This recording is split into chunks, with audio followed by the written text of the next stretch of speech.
নবদ্বীপ চন্দ্র। আচ্ছা এই যে নদিয়া আজি উদয় হলো রে, আজি উদয় হলো রে, ওই ব্রজ হতে নদিয়ায় উদয়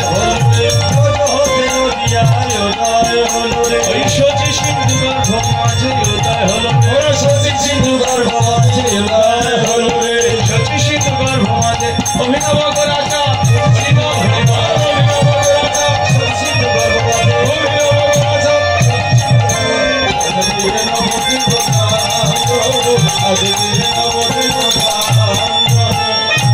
আরে দাদা ভাই 50 টাকা দান করলেন, সাধুগুরু বৈষ্ণবের কৃপা পেয়ে ধন্য হোক, সে আশীর্বাদ রইল। হরি বল, হরে কৃষ্ণ।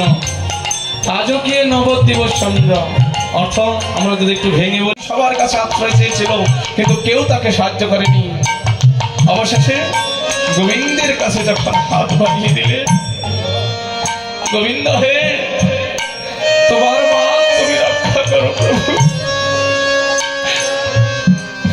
এই জীবনে যৌবনে দেখো মনের পারে কিছুই তো আমার নয়, এই তোমার মান তুমি রক্ষা করো। যেই বললেন তোমার মান তুমি রক্ষা করো, অশ্বিনী সুতোকে বললেন দেখো তো ও জীবনে কোনোদিন বস্ত্র দান করেছে কিনা। বলছে না প্রভু, দান করেনি।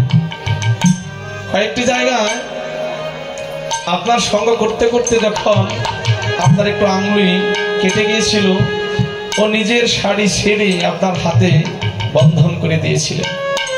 আরেকটি জায়গায় দেখা হচ্ছে ও খেলার ছলে পুতুল খেলার সময়, পুতুল বিয়ের সময় একটা টুকরো খণ্ড বস্ত্র দান করেছিলেন।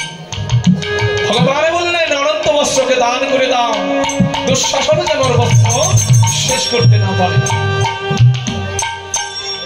কি করলেন? অনন্ত বস্ত্র দান করলেন। সভাসদ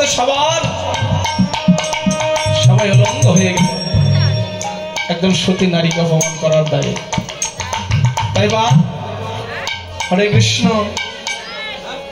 যে কথা বলতেছিলাম, গৌর সুন্দর কেন অবতীর্ণ হলেন? এই জগতের পাপী তাপীকে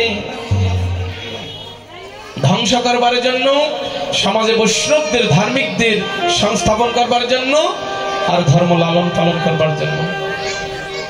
তাই বললেন যদা যদা হি ধর্মস্য গ্লানি ভবতি ভারত অভ্যুত্থানম ধর্মস্য তদুত্থানমচিনম্মহ পরিত্রাণায় সাধনায় বিনাশায় চ দুষ্কৃতম ধর্ম সংস্থাপনার্থায় সম্ভবামি যুগে যুগে। হরি বল।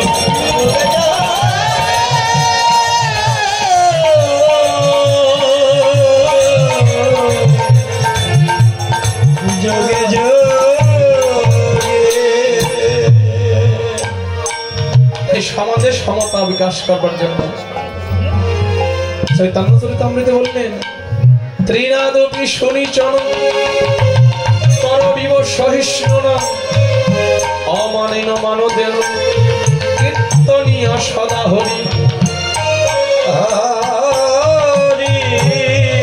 অমানিকে মান দাও। অমানিকে সমাজে যিনি নিম্ন বর্ণে, চারটি বর্ণ নির্ধারণ করা হয়েছে, ব্রাহ্মণ, ক্ষত্রিয়, বৈশ্য, শূদ্র। শূদ্র হচ্ছে সবচেয়ে নিম্ন বর্ণে। গৌরহরি বললেন তুমি অমানিকে মান দাও। তরু মানে বৃক্ষর মতো সহিষ্ণুতা অর্জন করো, মাটির মতো, তৃণের মতো। এই যে তৃণ মানে ছোট ছোট ঘাস, ওদেরকে পায়ে আমরা পাড়িয়ে চলে যাই, ওরা কোনো প্রতিবাদ করে না, সহ্য করে। তুমি এমনি করে সহ্য হও, সহ্য করে যাও। গোবিন্দকে ডেকে যাও নয়নের জলে। যে ভক্ত নয়নের জলে গোবিন্দকে ডাকে, গোবিন্দ তার পক্ষে থাকে সদা সর্বদা।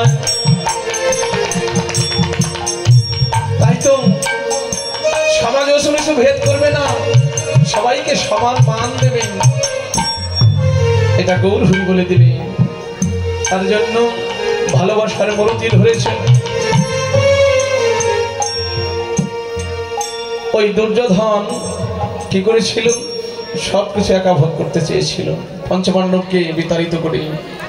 সে যা হোক, যখন একটি রাজ্য তারা পেয়েছিল, একটি রাজ্য পেয়ে নাম দিলেন ইন্দ্রপ্রস্থ। ইন্দ্রপ্রস্থে যাবার পূর্বে বাসুদেব কৃষ্ণ যুধিষ্ঠির মহারাজকে বললেন, হ্যাঁ যুধিষ্ঠির শোনো, তোমাকে একটা বৈষ্ণব সেবা দিতে হবে। নতুন ঘরে প্রবেশ করবে, নতুন গ্রামে যাবে, রাজ্যে যাবে, তোমরা বৈষ্ণব সেবার আয়োজন করো। যুধিষ্ঠির, তুমিও যদি আমার অনেক বয়সে বড়, তারপর আমি তোমার নাম ধরে বলি, তুমি আমাকে একটা কাজ দিও। জগৎ আমাকে কোনো কাজ দেয় না কেউ। এই পৃথিবীতে যত যত বৈষ্ণব তুমি নিমন্ত্রণ করবে, আগত বৈষ্ণব মন্ডলীর চরণ খানা আমি নিজ হস্তে ধৌত করে দেব। এই দায়িত্ব তুমি আমায় দাও। হরিব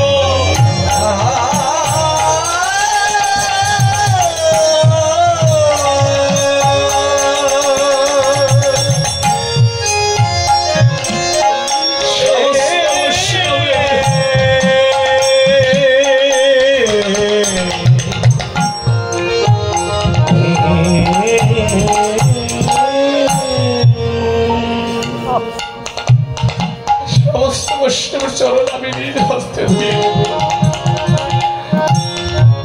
তাই যে ভালোবাসার মূর্তি ধরলেন, ভালো যে বাসা, এই দেহ বাসাটা যার ভালোবাসা, একমাত্র গোবিন্দকে ভালোবাসার অধিকার তার আছে। কেননা ভালো বস্তু ধরে রাখতে গেলে পাত্রটা ভালো চাই, পাত্র ভালো না হলে ভালো বস্তু ধরে রাখা যায় না। হরিবল।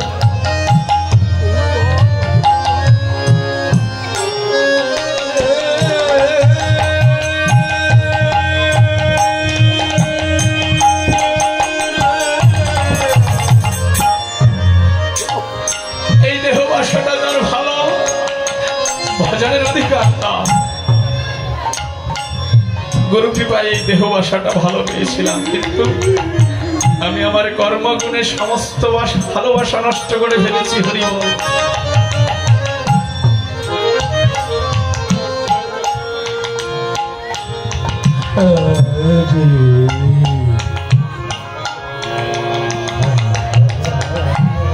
গোবিন্দ অনেক মঙ্গল করুন, সাধুগুরু বৈষ্ণবের কৃপা লাভ হোক। ভজনে যোগ্য প্রাণ হবে না, হবে না। এই বৈষ্ণবের বাজারে টিকাতে হলে, বিকাতে হলে তোমরা আগে করো এই বাসা ভালো।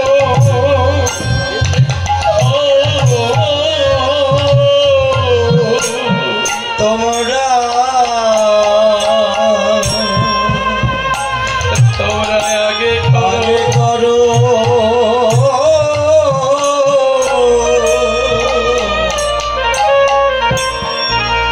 এই বাসা ভালো।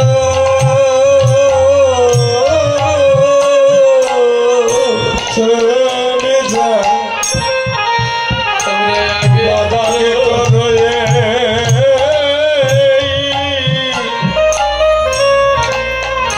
এই বাসা ভালো।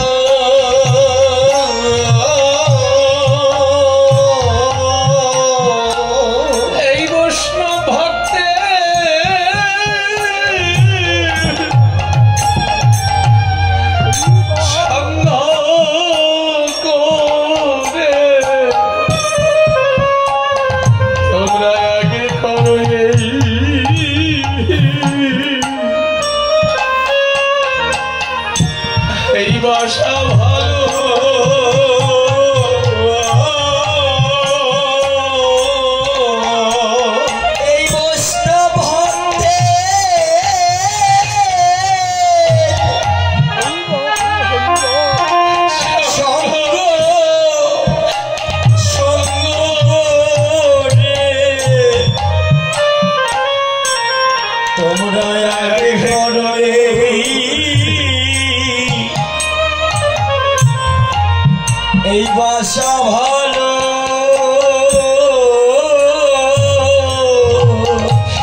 করো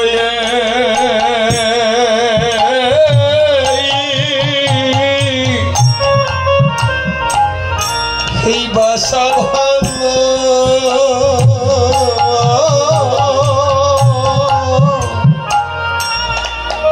এই বৈষ্ণব ভক্তে